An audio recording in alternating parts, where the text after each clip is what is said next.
घर का काम कौन करेगा? भाभी आप रहने दो, मैं कर देती हूँ। रहने दीजिए बुआ जी, आप तो मेहमान हैं इस घर की। मेहमान बनकर ही रहिए, घर की बेटी बनने का नाटक मत करिए। कविता, मैं इस घर की बेटी हूँ, मेहमान नहीं। बेटियाँ शादी के बाद पढ़ाई हो जाती है, मायके में उनका क्या हक? बुआ जी चलिए ना, आप हमें कहानी सुनाइए ना। चलो बेटा चलो। सरला जी आपको पता है, वो सुरेश की बहन जो थी ना, वो फिर आ गई। मुझे तो लगता है घर छोड़कर यहीं बस जाएगी। हाँ बहन, अगर मायके में टिक जाए तो घर की बहू की इज्जत कम हो जाती है। अभी उसकी भाभी सुन रही थी। अरे सुनने देना, हम क्या उससे डरते हैं? नन्हे, पायल, तुम दोनों जाओ यहाँ से। क्या हुआ भाभी, आप इतने गुस्से में? तुम्हारी वजह से लोग मुझे ताने मारते हैं। अब इस घर में मत रुको।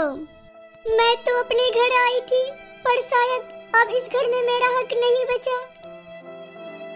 अब क्या होगा? बच्चों की पढ़ाई, घर का खर्च, सब कैसे होगा? भाई ये रख ले, काम आएंगे। बहन ये तू मुझे क्यों दे रही है? ये तो तेरा है ना। भाई ये सब मैं अपने लिए नहीं, इसी दिन के लिए संभाल कर रखी थी। तुम चिंता मत करो, ये रख लो। बहन तू तो सच में लक्ष्मी है, साक्षात लक्ष्मी। ठीक है, पैसा दे दिया, पर इससे बेटी नहीं बन जाती कोई। कविता, बेटी होना रिश्तों से साबित होता है, तानों से नहीं। एक बात तो माननी पड़ेगी, अंजना जैसी बुआ हर घर में होनी चाहिए। हाँ सरला जी, जिसने अपने मायके को संभाल लिया वही असली बेटी है।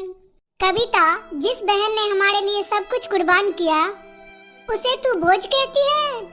आज से अंजना मेरी बहन नहीं, इस घर की बड़ी बेटी है। बुआ जी प्लीज आप मुझे माफ कर दो।